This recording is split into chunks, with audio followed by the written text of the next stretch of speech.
الحمد لله لم يزل ولا يزال حيا قيوما عالما قديرا مدبرا سميعا بصيرا ونشهد أن لا إله إلا الله وحده لا شريك له ونشهد أن سيدنا ومولانا محمدا عبده ورسوله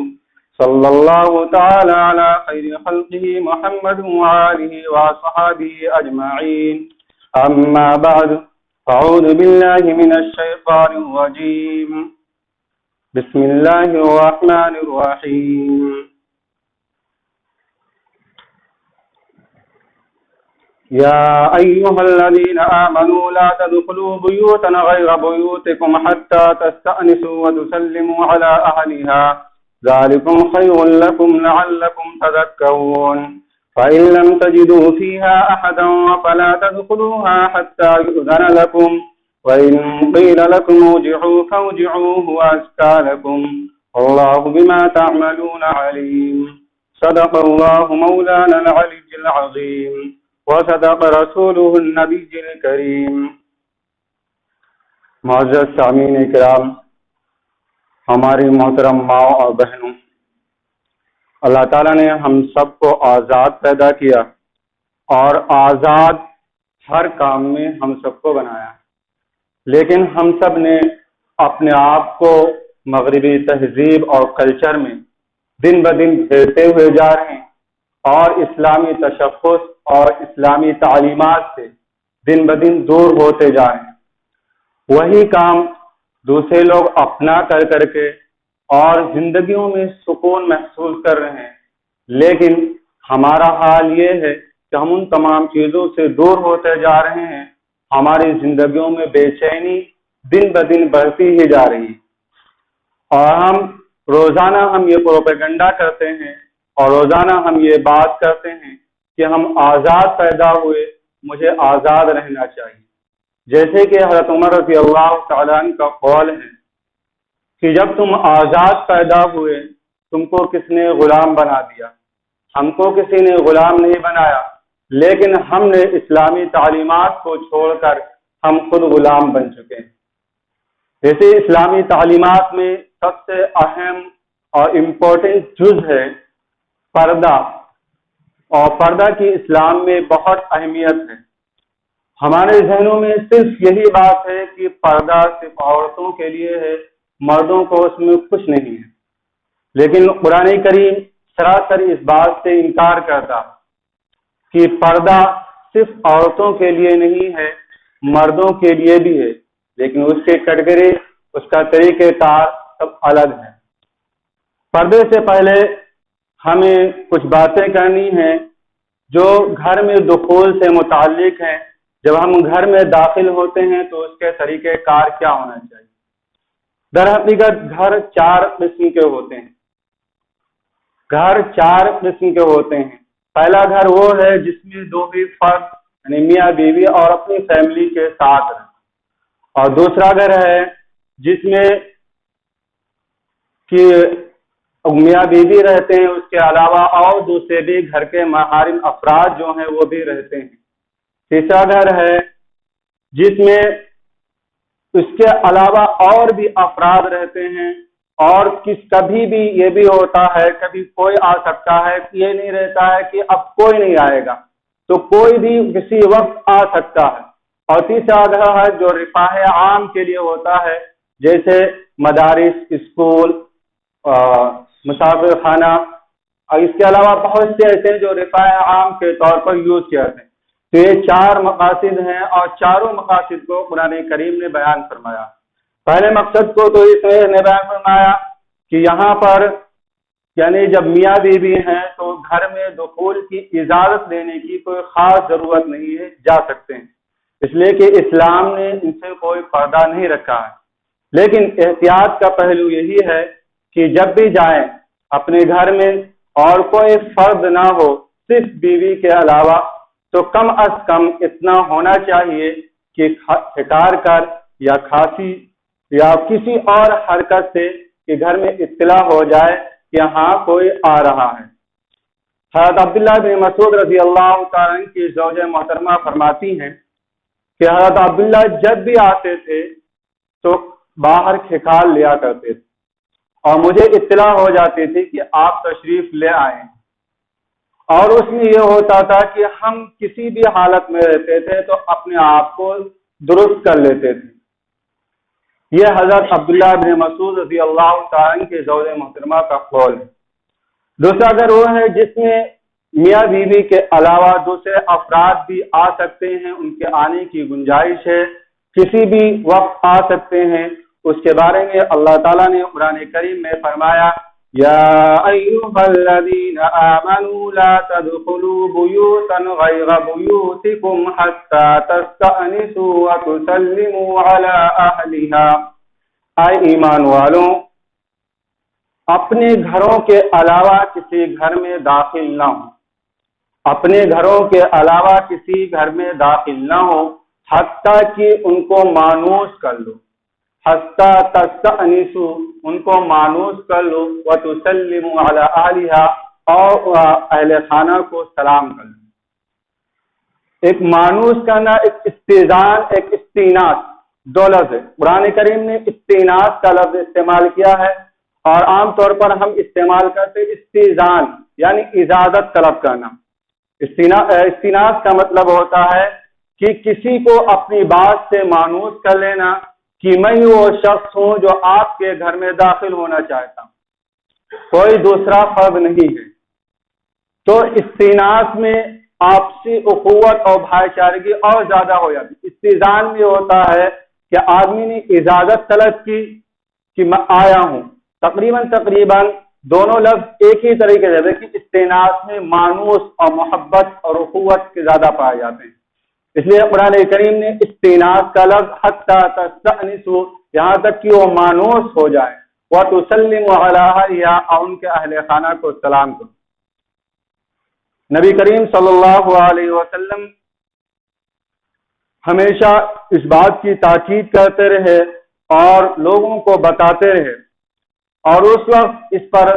بھرپور طریقے سے عمل رہا، اور سب سے پہلا حکم یہی ہے قرآن کریم کا جس میں کوتاہی برتنا شروع ہوئی۔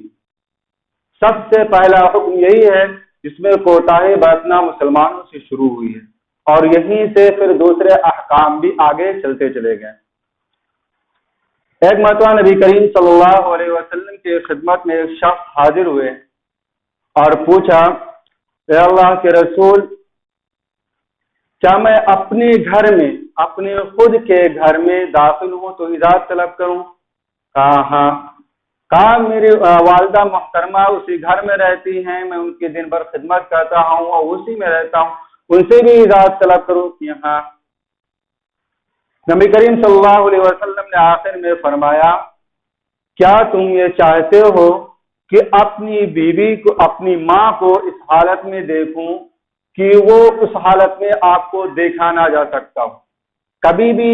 جب خواتین حضرات گھر میں اکیلی ہوتی ہیں، کسی بھی طرح رہتی ہیں،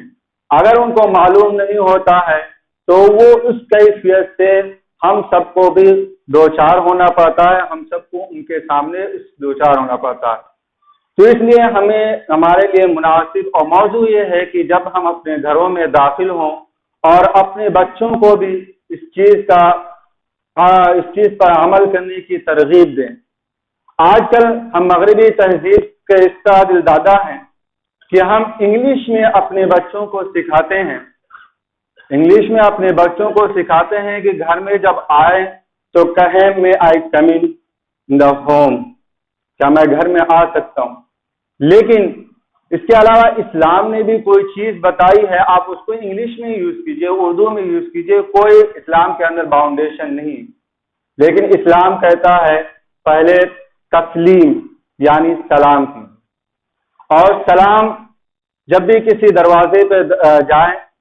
تو اس وقت تک نہیں ہٹنا چاہیے کہ جب تک کہ 3 مرتبہ دستک اور سلام نہ ہو، اور 3 مرتبہ دستک اور سلام ہو جائے اس کے بعد بھی اگر کوئی رسپانس اور جواب نہ ملے تو اس گھر سے بلا چوچرا کیے ہوئے، بغیر اس پر کوئی تہمت لگائے ہوئے، بغیر کسی دقت اور تکلیف کے فوراً واپس ہو جانا چاہیے۔ ہو سکتا ہے وہ شخص کسی ایسے کام میں مشغول ہو جس کا آپ کو جواب نہ دے سکتا ہو سکتا ہے وہ نماز پڑھ رہا ہو یا غسل کر رہا ہو یا کسی اور ایسے کام میں مصروف ہو جس کا آپ کو جواب نہیں دے سکتا ہے، تو آپ کو اس کا وقت کا، اس کی چیز کا، اس کا بھی لحاظ رکھنا چاہیے، کبھی بھی بدگمانی نہیں رکھنا چاہیے۔ اور حسن ظن سے انسان کے اندر جو فطری مادے ہوتے ہیں وہ صاف ہوتے ہیں، اور جب بدظنی ہوتا ہے تو بدظن خود ایک گناہ ہے، اور گناہ سے گناہ بڑھتا ہی جاتا ہے، اور یضاعف لہ اضعافا کثیرا، اور اللہ تعالیٰ قیامت کے دن اس گناہوں کو دو چند کر دے گا۔ اللہ تعالیٰ آگے قرآن کریم میں فرماتا ہے ذالکم خیر لکم لعلکم تذکرون، یہ تمہارے لیے بہتر ہے تاکہ تم یاد رکھو۔ آگے تیسری قسم کے گھر کا حکم ہے کہ اگر آپ یا ہم میں سے کوئی شخص کسی ایسے گھر پر گیا جہاں پر رہتے تو ہیں کوئی فرد لیکن کوئی جواب نہیں آیا، ہم کھڑے رہے، انتظار کرتے رہے، تو ایسا ہوتا ہے کہ ہم ان گھروں میں گھس جاتے ہیں کہ پتہ نہیں کیا ہوا، کیا بات ہوئی، کیوں نہیں آواز آ رہی ہے، کیا بات۔ اللہ تعالیٰ نے اس پر بھی بین لگا دیا فَإِن لَّمْ تَجِدُوا فِيهَا أَحَدًا فَلَا تَدْخُلُوهَا حَتَّى يُؤْذَنَ لَكُمْ، اگر تم ان گھروں میں کسی کو نہ پاؤ تو نہ ان گھروں میں داخل نہ ہو یہاں تک کہ تم کو اجازت دے دی جائے۔ جب تک کہ اجازت نہ ملے ان گھروں میں بھی داخل نہیں ہونا چاہیے کہ جن گھر سے کوئی اجازت نہیں مل رہی ہے۔ وَإِن قِيلَ لَكُمْ ارْجِعُوا فَارْجِعُوا هُوَ أَزْكَىٰ لَكُمْ، اور اگر تم سے یہ کہہ دیا جائے کہ لوٹ جائیے فَارْجِعُوا هُوَ أَزْكَىٰ لَكُمْ، تو لوٹ جاؤ، یہ تمہارے لیے زیادہ صفائی اور ستھرائی کی بات۔ لیکن ہمارا کیا حال ہے کہ ہم فوراً سے بدظن ہو جاتے ہیں اور فوراً کچھ نہ کچھ چوچرا کرنا شروع کر دیتے ہیں، اور بعد میں جب بھی ملتا ہے تو اس پر اپنی گفتگو کو ہموار کر دیتے ہیں کہ ہم نے اپنا وقت نکال کر کے آپ کو قربان کرنے کے سب کچھ آ گیا، لیکن آپ نے میرا کوئی خاص و لحاظ نہیں رکھا، آپ نے مجھے فوراً واپس کر دیا۔ ہو سکتا ہے اس کو اس وقت موقع نہ ہو، مناسب نہ ہو، آپ سے بات کرنے کا وقت نہ ہو، اس وجہ سے آپ کو ریٹرن کر دیا، واپس کر دیا ہو۔ وَاللَّهُ بِمَا تَعْمَلُونَ عَلِيمٌ، اور اللہ ان تمام کاموں کو جانتا ہے جو تم کچھ کرتے ہو، جو کچھ ہم سب کرتے ہیں، اللہ تمام چیزوں سے باخبر ہے۔ چوتھا مکان وہ ہے جو رفاع عام کے طور پر یوز کیا جاتا ہے، استعمال کیا جاتا ہے، وہاں پر کسی بھی وقت کسی کو بھی جانے کی کوئی حرج نہیں ہے، وداؤٹ پرمیشن کوئی بھی جا سکتا ہے۔ اللہ تعالیٰ نے اس کو بتایا ہے لَيْسَ عَلَيْكُمْ جُنَاحٌ أَن تَدْخُلُوا بُيُوتًا غَيْرَ مَسْكُونَةٍ فِيهَا مَتَاعٌ لَكُمْ، تم پر کوئی حرج نہیں ہے، تم پر کوئی گناہ نہیں ہے کہ تم ان گھروں میں داخل ہو جن میں کوئی رہتا نہ ہو، جن میں کسی کا رہائش نہ ہو، جن میں گھر نہ ہو، فِيهَا مَتَاعٌ لَكُمْ، اور اس میں تمہارے لیے کچھ ساز و سامان ہو اور یا تمہارے لیے کوئی منفعت کی چیزیں ہوں۔ اب یہ کہیں پر بھی جیسے مسافر خانہ ہے، ریلوے اسٹیشن ہے، اسکول ہے، مدرسہ ہے، مسجد ہے، یہ سب رفاع عام کے طور پر یوز کیا جاتا ہے، اس میں ہم سب کے لیے کچھ نہ کچھ منفعت ہے، کچھ نہ کچھ فائدے ہیں اور کچھ نہ کچھ چیزیں ہیں، تو ان تمام چیزوں میں ہمیں وداؤٹ پرمیشن جا سکتے ہیں۔ واللہ یعلم ما تبدون وما تکتمون، اور اللہ جانتا ہے جو تم چھپاتے ہو اور جو تم ظاہر کرتے ہو۔ یہاں تک کہ اللہ تعالیٰ نے دوسری جگہ قرآن کریم میں فرمایا یعلم خائنۃ الاعین وما تخفی الصدور، اللہ آنکھوں کی خیانت کو بھی جانتا ہے اور جو دل میں چھپاتے ہیں وہ باتوں کو بھی جانتا ہے۔ تو اللہ سے ہم بچ نہیں سکتے، اس لیے ہمارے لیے بہتر اور مناسب یہی ہے کہ جو کچھ ہمیں قرآن کریم ہمیں حکم دے رہا ہے ان تمام پہلوؤں کو ہم اختیار کریں اور مغربی تہذیب کو چھوڑ کر کے اپنی اسلامی تہذیب کو اپنائیں۔ مغربی تہذیب نے ہمیں اس طریقے سے دلدادہ کیا ہے کہ ہم کو بالکل برہنہ کر دیا، ہم دوسروں کے سامنے بالکل ننگے ہیں، وہ ہمیں ننگا دیکھ رہے ہیں، برہنہ دیکھ رہے ہیں۔ ہم تو اپنے آپ کو یہ محسوس کر رہے ہیں کہ ہم خود اپنے آپ کو کپڑوں سے دوسروں چیزوں اسلامی تشخص سے آراستہ کیے ہوئے ہیں، لیکن انہوں نے ہر اعتبار سے مجھے برہنہ کرنے کی کوشش کی ہے اور حتی الامکان وہ اپنے کوشش میں کامیاب بھی ہو۔ آج ہمارا معاشرہ اس طرح بگڑ چکا ہو کہ ہمیں بعض موقع پر مرد اور عورت میں امتیاز کرنے کا فرق نہیں رہتا ہے کہ ہم اس میں سے کون مرد ہے کون عورت۔ آگے قرآن کریم میں اسی کے متعلق بات ہوگی کہ اس طریقے سے ہمارا معاشرہ بگڑ چکا ہے، ہم مغربی تہذیب کے دلدل میں پھنس چکے ہیں، اور قرآن کریم کے اس پہلو کو انہوں نے کس طرح اڈاپٹ کیا ہے، کس طرح اختیار کیا ہے اور کس طریقے سے ان لوگوں نے اس پر عمل کیا ہے، لیکن ہمیں کان خبر تک محسوس نہیں ہوئی۔ ہم اپنی باتوں میں، اپنے کاموں میں اور تھوڑے سے اسلامی احکام کو بجا لانے میں بس اسی میں اپنے کو سکسیس اور کامیاب منحصر کرتے ہیں، اور دوسرے اسلامی تخصص جو ہیں، اسلامی فرائض جو ہیں، ان تمام کو درکنار کرتے ہیں۔ جس طریقے سے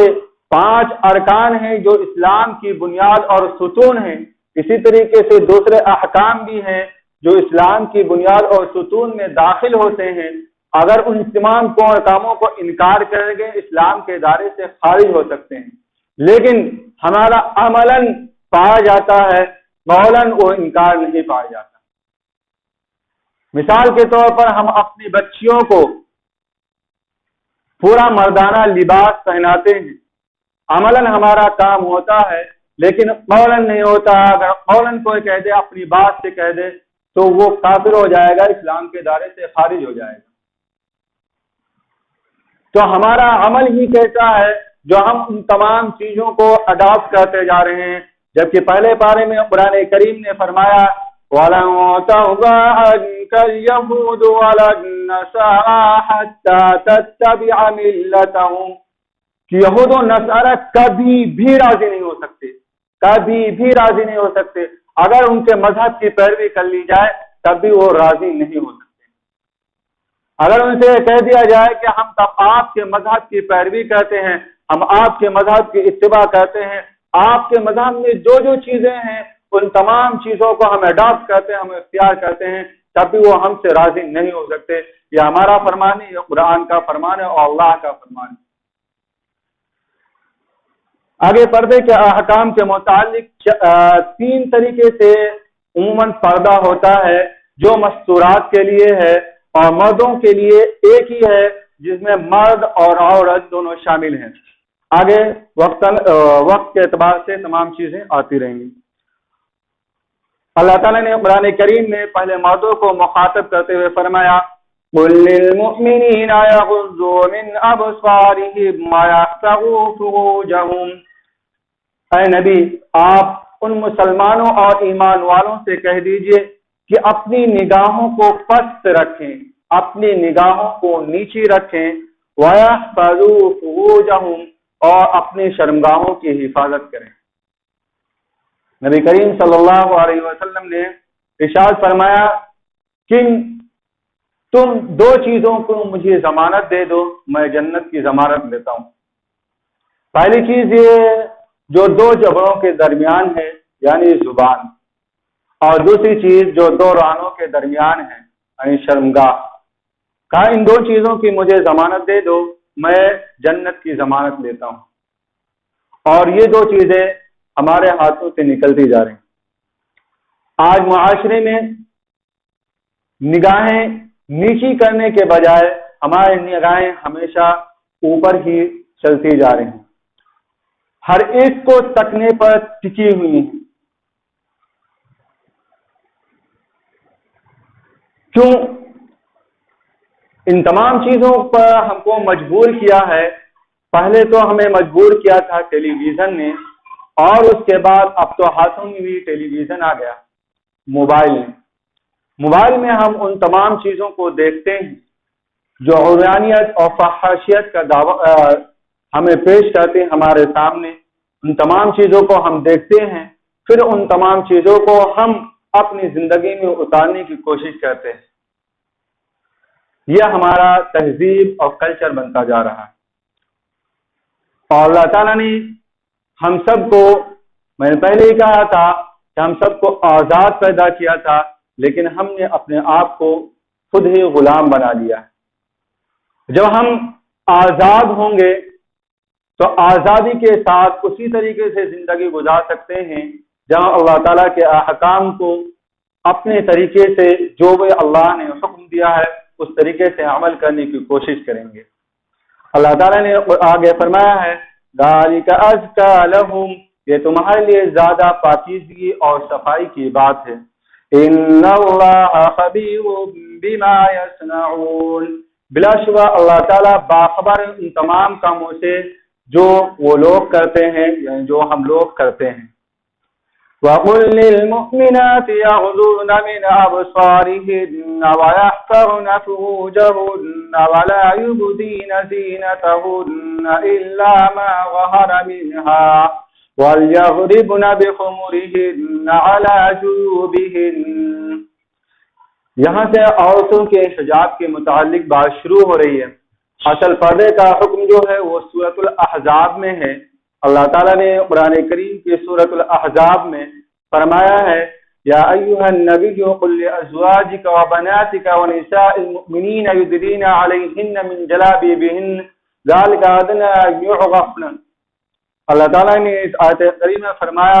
اے نبی صلی اللہ علیہ وسلم اپنی بیویوں سے، اپنی بیٹیوں سے اور مسلمانوں کی عورتوں سے کہہ دیجئے من جلابیبہن، اپنی اوڑھنیوں کو اپنے چہروں پر ڈال لیا کریں. اور آگے اسی آیت میں ہے وقرن فی بیوتکن، اور اپنے گھروں میں قرار پکڑ لیں، اپنے گھروں میں ٹھہرے رہا کریں. تو اس آیت کریمہ میں پردے کا حکم ہے، لیکن یہاں پر معاشرے کی اصلاح کس طرح کرنا ہے اور معاشرے میں جو چیزیں پائی جا رہی ہیں ان تمام چیزوں کو کس طریقے سے دور کرنا ہے، ان تمام چیزوں کے احکام اس آیت میں بیان کیا ہے. اور سب سے پہلے جس طرح مردوں کو حکم دیا تھا اسی طرح بالکل سیم عورتوں کو حکم دیا ہے. اے نبی آپ مسلمان عورتوں سے کہہ دیجئے کہ اپنی نگاہوں کو پست رکھیں اور اپنی شرمگاہوں کی حفاظت کریں. نگاہوں کو پست رکھنا اور شرمگاہوں کی حفاظت کرنا. غزہ یا غزو یا غز اس کے معنی ہوتے ہیں نیچا کرنا، پست کرنا، اپنے ذلیل کرنا. مراد یہ ہوتا ہے، مفہوم یہ ہے کہ اپنی نگاہوں کو ان تمام شرعی امور سے، جن تمام چیزوں سے اللہ تعالیٰ نے منع کیا ہے، اپنی نگاہوں کو نیچی رکھیں، اپنی نگاہوں کو پست رکھیں. ان تمام چیزوں کی طرف ہماری نگاہیں نہ جائیں. اور شرمگاہوں کی حفاظت، اللہ تعالیٰ نے پہلے نگاہ کے پست کرنے کی بات کی ہے، اس کے بعد شرمگاہوں کی حفاظت. اس لیے کہ نگاہ جو ہے وہ شیطانوں کی تیر میں سے ایک تیر ہے، اور شیطان وسوسہ ڈالتا ہے اور ان تمام چیزوں کی طرف راغب کرتا ہے جن تمام چیزوں کے لیے اللہ تعالیٰ نے ہمیں کرنے سے منع کیا ہے. ایک مرتبہ ایک صحابی رسول صلی اللہ علیہ وسلم نے نبی کریم صلی اللہ علیہ وسلم سے پوچھا کیا پہلی نظر بھی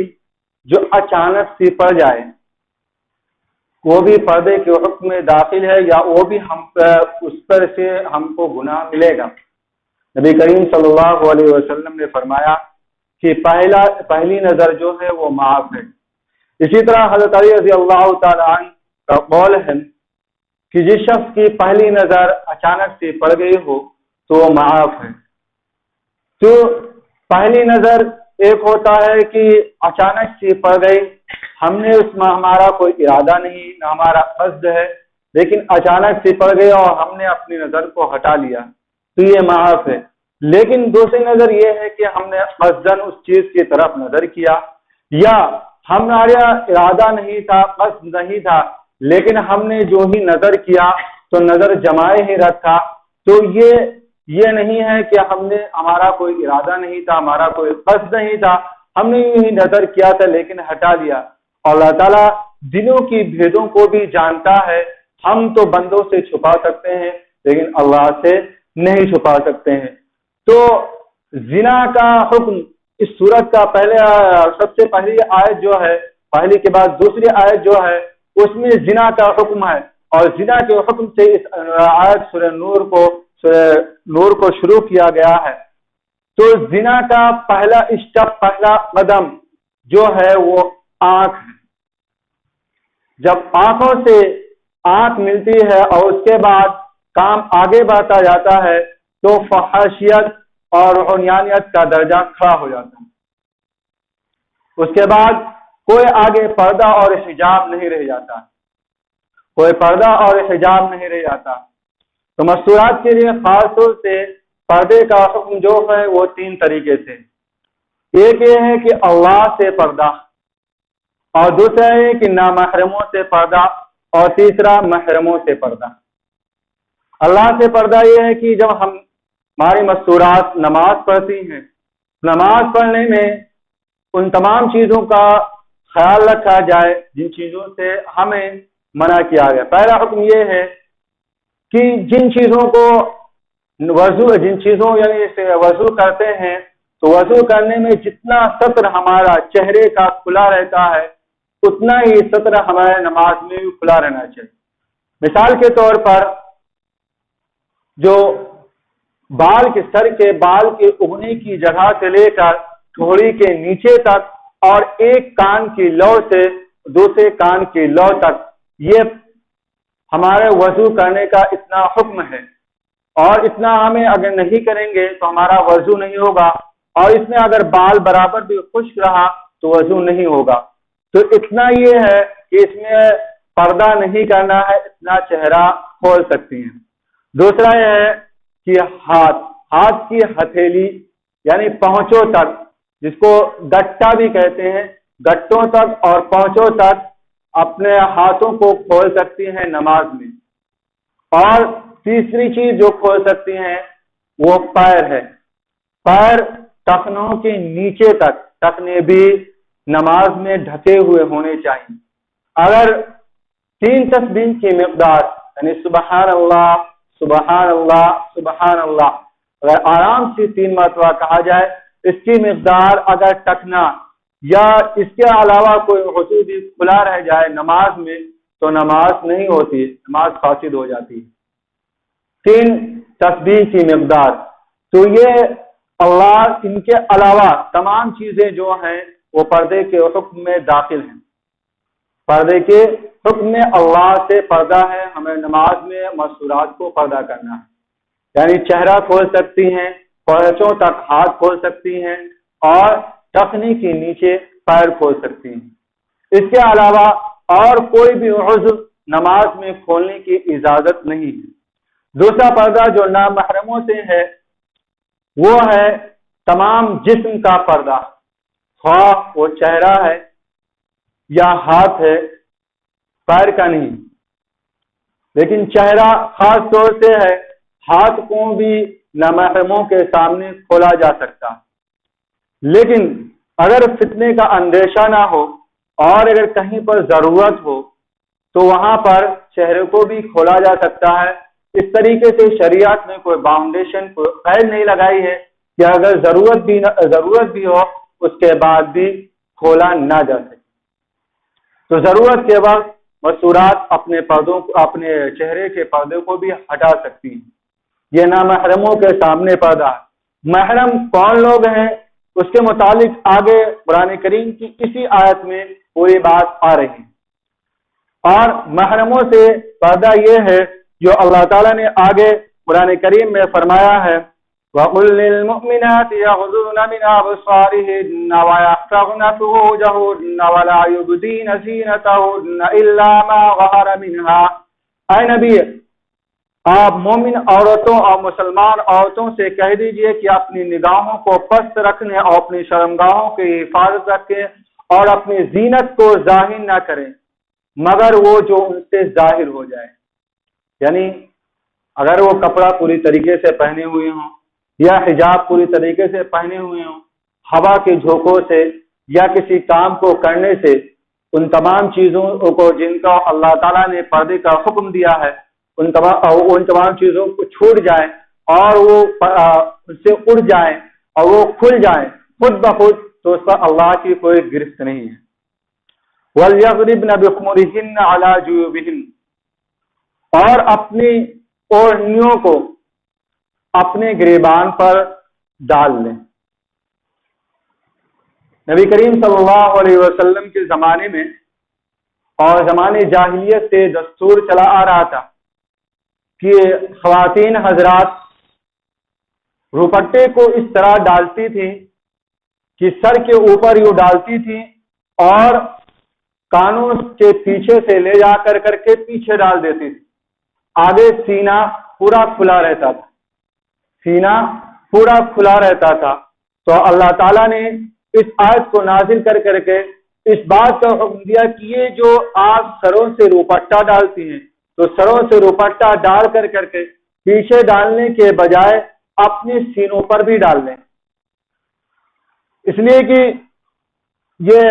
عورتوں کے لیے خاص طور سے یہ چیز ہے کہ سینوں پر جو چھاتیاں ہوتی ہیں وہ بھی حجاب کے اندر شامل ہیں، جب اس لیے کہ اس کے اتار اور چڑھاؤ سے بھی دوسروں کی رغبت اور بڑھتی جاتی ہے. آج مغربی تہذیب نے ہمیں اس طریقے سے دلدادہ کیا ہے کہ ہم اس زمانے جاہلیت سے بھی آگے بڑھ کر کے ہم نے روپٹے کو بھی گھر پر رکھ دیا. زمانے جاہلیت میں کم سے کم یہ تو ہوتا تھا کہ ہم اپنے روپٹوں کو سروں پر ڈال کر کے خواتین حضرات پیچھے ڈال دیا کرتی تھی، لیکن آج کے وقت میں یہ ہے کہ روپٹوں کو ہم نے اپنے گھروں پر رکھ دیا ہے. اور یہ وجہ کیا ہے کہ مغربی تہذیب نے ایک پروپیگنڈا پھیلایا اور ہم تک یہ بات پہنچائی کہ تم مستورات کو کیوں قید رکھتے ہو. اسلام نے مستورات کو بالکل قید رکھا ہے اور اسلام نے بالکل ان کو آزاد نہیں کیا ہے. کیا وہ کرتی ہیں؟ وہ باہر آئے، ہمارے کاندھوں سے کاندھا ملائیں اور ہم ان کو ان تمام چیزوں کو دیں گے جو مستورات کو بھی دیں گے. آج ہسٹری اور تاریخ پڑھنے سے مغربی تہذیب کے معلوم ہوتا ہے خواتین کو کیا وہ مردوں کو بھی وہ پوزیشن نہیں دے پائے جس کا انہوں نے خواتین سے وعدہ کیا تھا. جب وہ خواتین حضرات اپنے گھروں سے باہر آئی، ان تمام چیزوں کو انجام دینا شروع کیا جن کا ان کو پروپیگنڈا پھیلایا گیا تھا، بتایا گیا تھا، تو وہ تمام چیزیں وہ نہیں ملی. آخرکار ان کو اسی کام کے لیے مسلط کیا گیا جو گھروں میں کام کرتی تھی. وہ کہیں پر ویٹر ہیں، کہیں پر صفائی کا کام کرتی ہیں، کہیں پر دوسرے نامحرموں کو کھانا دیتی ہیں، کہیں پر کچھ کرتی ہیں، یعنی ان تمام کاموں کو انجام دیتی ہیں جو گھروں پر وہ کرتی تھی. یہ بتائیے کہاں کی آزادی ہے؟ یہ کیسی آزادی ہے؟ جس کام کو ہماری مستورات گھروں پہ کرتی تھی اس کام میں آزادی نہیں تھی، اس کے باوجود آزادی تھی، اس کے باوجود بھی آزادی کی تلاش میں جا کر کے ہم اسی کام کو وہاں پر انجام دے رہے ہیں. اور اس کا برا حال کیا ہوا؟ ہمارا گھریلو سسٹم نظام بالکل درہم برہم ہو گیا. 8 گھنٹہ وہ ڈیوٹی کرنے کے بعد وہ گھر پر آتی ہے، پھر بھی اس کو وہی کام کرنا ہے جو اس کو کرنا تھا، اس کے علاوہ کوئی نہیں کرے گا. ایسا ناممکن اور امپاسبل ہے کوئی دوسرا اس کام کو انجام دیتا ہوں. پھر بچوں کا تربیت کا نظام اس طرح بگڑا کہ جو ماں کی گود سے لے کر لحد تک کہ بچوں کی تربیت ہوتی تھی وہ بھی نظام درہم رکھا. یا تو ہمارے یہاں اس طریقے سے نظام نہیں ہے، لیکن بڑے بڑے شہروں میں نظام ہے کہ نرسریز ہوتی ہیں جن میں